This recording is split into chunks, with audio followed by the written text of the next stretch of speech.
is that a VHS collection behind you? Yeah, I got all VHS behind me, and then I got the DVDs to the left, and then the Blu-rays. I have another area upstairs. That's amazing. Did you see on Twitter that Edgar Wright just threw away his VHS collection into a skip? No, I didn't, but now I'm gonna definitely look into that. Yeah. Actually, I've done a few documentaries in here. We actually filmed another one last week, so there's a lot of stories to be told in here. I love it. I've Excellent. been thinking about. I've got another room in my basement. I want to just turn it into like. Have you seen that guy who's done like the video store in his basement? You've just seen him. I'm like, I've literally been looking for like job lots of VHS just so I can build that quickly. Do you know what I mean? Yeah, that's awesome, man. Yeah, we try to kind of it's mostly stuff that's like not available on DVD, Yeah, or stuck on VHS. That's kind of what I try to look for when I'm out and about anyway. But yeah, nice. let's talk about your film, man. I'm really hyped, like to talk to you. But I want to first talk about the cast. How did you it's quite the ensemble, first of all. How did you go about shaping the cast? And is it what you had in mind when you were like kind of writing the initial story? Some of it yes, some of it no, some of it kind of evolved. Like it's really funny. We've ended up being, really fortunate with who we got in terms of like them actually ticking all the right boxes for me. I mean, I remember, I think even when we're sort of sussing out with Ollie, like I mean, let's start with Ollie. I mean, I when I met him in person, I wouldn't have necessarily have thought of him based on like casting director's suggestions or something like that. But when I actually met him in person, just unrelated to Jackdaw, like whilst I was writing the script, and he was kind of funny enough. He actually said to me, he was like, how do actors get these kind of parts in these movies with like up and coming directors? Like, how do they meet?" And it wasn't fishing, honestly. He wasn't. He was kind of like, as a director, can I ask you some questions? Like, what would you look for in actors and da da. And I was kind of like, as he was sort of saying that, I hadn't even thought of him, and I was sort of like, hang on a minute, Ollie would be great for this part. Like, he's got all the right qualities about him. He's not just your sort of obvious choice for like a British you know, uh, thriller of this sort, even though I don't think there are many films like this in Britain. But and that's kind of why I felt like Ollie would be right for it, because he brings a sort of like Hollywood edge to the film straight away, just based on like his physique and the way he looks and stuff like that, and his credentials. But he's also a really great actor, and he also has an incredibly sensitive side to him that I knew I was looking for in that character. And a lot of the sort of obvious suggestions for that part would have not brought that side to it. They would have played it a certain way. So I had to convince him to do the job. If anything, he was like, "I'm not right." He's like, "No, no, no. People are gonna be. They're gonna think I'm so wrong for this part." And actually, one of the things I'm really pleased about, based on the Fantastic Fest reviews, is like the response to him has been incredible. And then the first person that actually sort of almost like I knew we were going to get was probably Tommy Turgoose, who played Craig, and that was because of I sent the script to a cast agent who looks after Tommy, and when I sent it to him, he was like, "If you thought about Tommy Turgoose for part of Craig," and as soon as he said it, I was like, "Oh my god, that is amazing!" Like I love Tommy Turgoose. I grew up watching films that he was in. Right back from This Is England. He's a bit of a legend in England. As soon as he read the script and was up for a meeting and stuff like that, and I started rewriting that part in his voice like straight away. I knew exactly what he would be able to do well, and also it was kind of different from him, obviously because of the twist. But he played both parts well. And then and Silas, for example, he's a guy that I've worked with who's not a massively well-known actor at all. But I think Joe is due his like big drop in film soon, hopefully. And I knew I could write a part that he would be catered for so well. That character for me was probably the clearest of all of them, what I wanted it to be, and I knew Joe had to play it. And I had to convince the finances to go with him, even once we got our other bigger names. Like they were still like, "Oh, can we get someone with a bigger name for Silas?" And I'm like, "Trust me, just get this guy. He's going to be amazing." And and he's become one of everybody's favorite characters in the movie. Um, yeah, so I don't know, and I guess like it being an ensemble movie was sort of a natural progression as I was writing it. Like I didn't think of it like that at all, but it's almost like Jack's journey brings you equally to each one of these characters, on the journey. So I think those are the kind of movies that I always enjoy watching. So subconsciously, I probably just wrote it like that by accident. You know? Yeah. And it led to how we did the poster. We're just doing a poster at the moment, and I was like, oh, it should be an ensemble poster. Like, it should have all the on it, but it should have all the faces, you know, like a John Alvin type thing where, you know, almost feels like a kind of Star Wars poster or something. Like, That's perfect. Yeah. mm. Obviously you've worked with a lot of this cast before. So I kind of want to ask, given your background, in projects like Willow or Sandman, your television directing, how did your experience influence your approach to directing a feature length, film? Did you face any challenges maybe you haven't dealt with before? And was it an easy transition for you? So the biggest challenge probably was just like not having enough time and money to do the sort of film we were trying to do. Like, and it's not that I have everything available to me when I do TV, because you still have to work within parameters. You know, with TV, you're sort of trying to make like something that looks like a $200 million movie for like probably 10 per episode or something, which is a lot of money, but still not when you're competing with like Marvel movies, and it can't look any cheaper, you know, and that's always been my goal with us. It's like, if I do Sandman, I don't want it to look like any less than any top end movie coming out of Hollywood. Whereas like with Jackdaw, I wanted to make like a relatively smaller budget movie look like again, like look like way more than we had available, and not just money, resources or whatever, you know. So I knew, like, based on all the stuff I'd done right and wrong over the years in the TV, that I could bring those things to the table. I knew what was not going to work and what was going to, you know, I can imagine like you probably get a lot of like first time directors in terms of features doing thrillers and things or action films and kind of finding it really difficult, because it's like, if you haven't done all that stuff before, tried it before and failed, you're going to kind of learn that on your movie, which is not good time to learn it. So obviously I was doing new stuff and I was learning new stuff, but I was also knew what I could do quickly and make it look good in the amount of time we had, you know. So but that was a challenge. Definitely, we definitely like, I think with everything that you do, it should always be you're trying to do it like 10 times better than what you've got to do it with. Yeah. That was so it should always feel challenging. Even if you're doing $100 million movie, you should make it look like a $200 million movie. You know what I mean? And Yeah. that's yeah. Yeah, I can definitely agree. That was something that kind of stood out for me as far even just the trailer. It looked like, the highest of quality. And you mentioned Fantastic Fest. Can you share your thoughts and feelings, leading up to that premiere? And how was the audience's, reception? How is that impacting your perception of the film?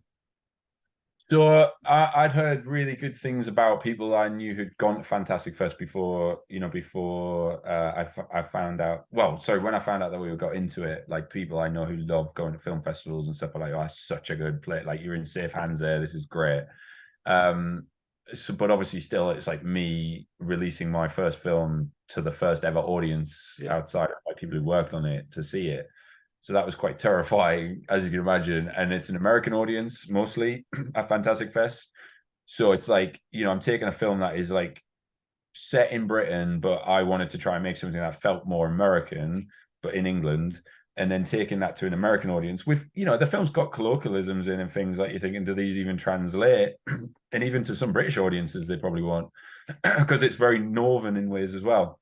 But Fantastic Fest, honestly, couldn't have been a better place for it, as I now know, because I watched it. I sat in and watched it and that premiere, but I wasn't gonna. I was like, you know, I'm definitely not gonna sit in here and watch this. I don't think I can. I'll be like pulling my teeth out. But I actually, my friend DOP came with me, cinematographer, and he was like, look, have an old fashioned, sit down, let's watch it with seats right in the middle. So I drank an old fashioned whilst watching it, because you can do that there. You can order drinks into the cinema. And I had a blast, because honestly, all the laughs were in the right places. All the gasps were in the right places. In fact, you know, and that's the great thing about Fantastic Fest. I'm probably an American audience more than a British audience, is like they react like that to stuff. In Britain, no one ever reacts to anything, and you don't know what anyone's ever thinking. Even I can't read it. So it was like, for me to hear people reacting to all the right bits of the movie that I'd intended was like a joy. Honestly, it was amazing. Like, I came out of there like so relieved and feeling, and I enjoyed the movie because of it. You know, it's hard to enjoy a movie once you've watched it a million times, once you've been making it.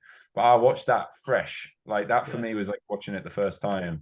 and hearing like the gasps on moments where I thought, do those moments even work? Was like I was amazing. That was such a good relief. Yeah, it's definitely one of the festivals that I try to catch every single movie, or as much as I can, to the point where I'm exhausted. Um, I so bet. yeah, but it is like a melting pot, because you're going to get a little bit of every background, in that theater. So it's definitely a good test for, especially for, someone like yourself.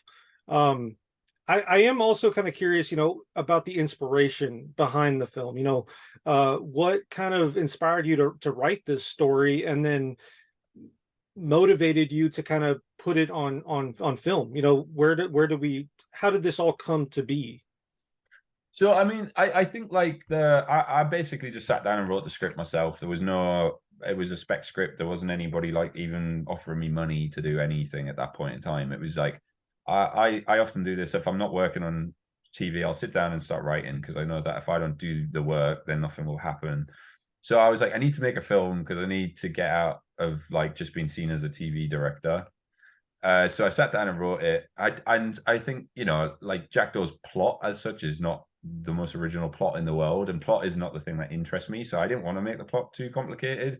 I wanted it to be a simple vehicle that drives a story about characters. Yes. You know, um, and that was my intention. And so I kind of led into tropes of that genre a little bit to sort of have fun with them.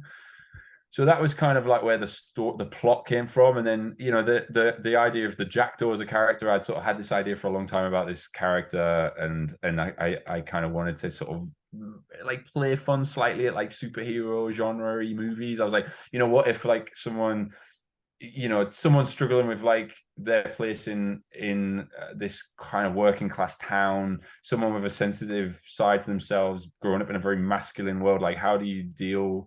And that's what his mom and dad represent in the story. Like, they hit both sides to him in that sense, where you come from, that kind of world. And it's like, how does he deal with these scenarios that are thrown at him? Like, does he resort to violence or whatever? So that was like an important theme in the story for me.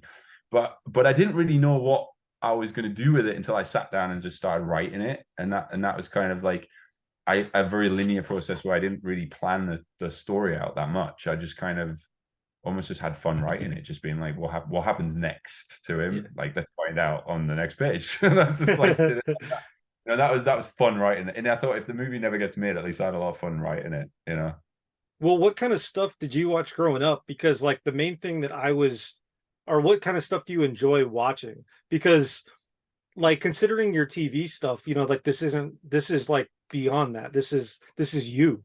So it Mm. made me more curious about the man behind the camera. Like, what does he get into? What does he do on, Fridays and Saturdays type things?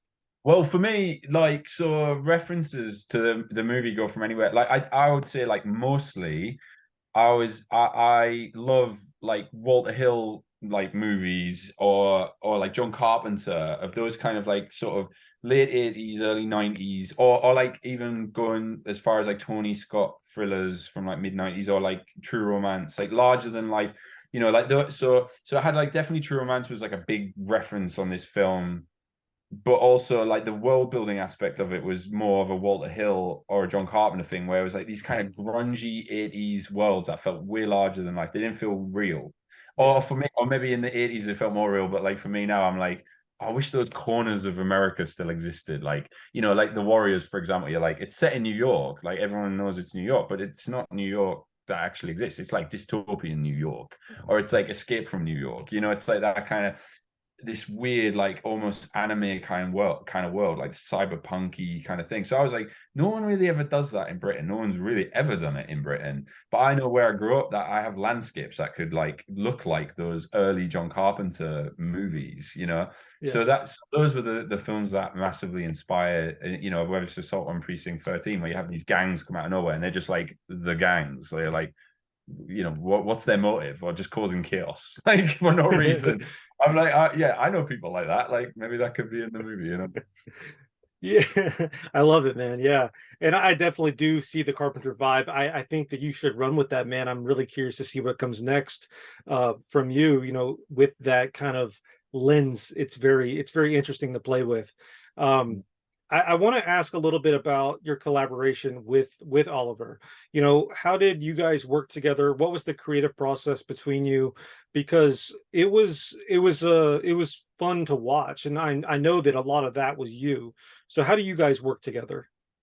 So I mean, one of the things we knew we weren't gonna have a lot of time whilst we were shooting the movie, so we shot the whole thing in like 21 days, so it was really quick.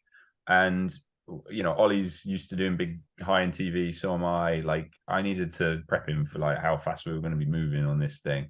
So, but in terms of like getting into that character, like we just had like, you know, a few meetings leading up to it where we really got into the background of who this person was. And I think once we knew we'd established that, then you almost like have a set of rules that you sort of play with, and then you don't veer from that too far.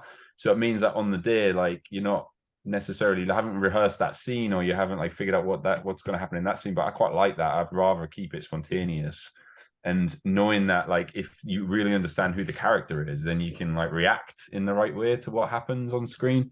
So that was really all we did. And then Ollie just kind of let it go. And you know, sometimes I'd push him a little bit further in one direction on the day, and sometimes he would resist, or sometimes he would. But it was really, I mean, Ollie's great. He's a very, very lovely, collaborative person. So there was no ego there as such. It was just like, you know, I had no ego either. It was just like, I don't know what's going to be the best thing to work here. Let's try out this. And, you know, rather than discuss it, let's do it. It was Yeah. that, yeah. Well, I definitely got the sense of that. I could honestly talk about this movie all day, and I really do appreciate your time. So I want to, before we go, you know, I want to give you an opportunity. Is there anything else you want to mention?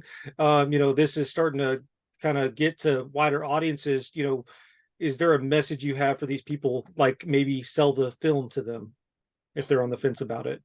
I mean, honestly, like I hope that what I would all I did was I sat down and I thought about films that I felt aren't really getting made anymore. And I just said, well, what if I just make one of those? Because I want to see it. Like, you know, so for me, there's no pretentious agenda behind this film apart from I loved growing up watching films similar to this. Even like Terminator 2 is a reference in this movie. Like I think that's the perfect action movie. And I'm like, what if I could steal a few little bits from that? Like this sort of era of genre movies from the 80s that and 90s that don't really get massively made anymore. And I was like, you know, and that was what I set out to do, not to do it for anybody else, but just for me. So I was thinking, if that's missing and I feel it's missing, then hopefully some other people will feel the same and enjoy it and have a good ride watching it. Well, it definitely is a great ride, man. Here at CineDump, we let the doers know how they're doing. And Jamie, you were doing just fine. Truly inspirational chat. So I really truly appreciate your time. Thank you so much, sir. Thanks very much. Appreciate your time too. Thank You, you. you too. Have a good one. Take it easy, dude.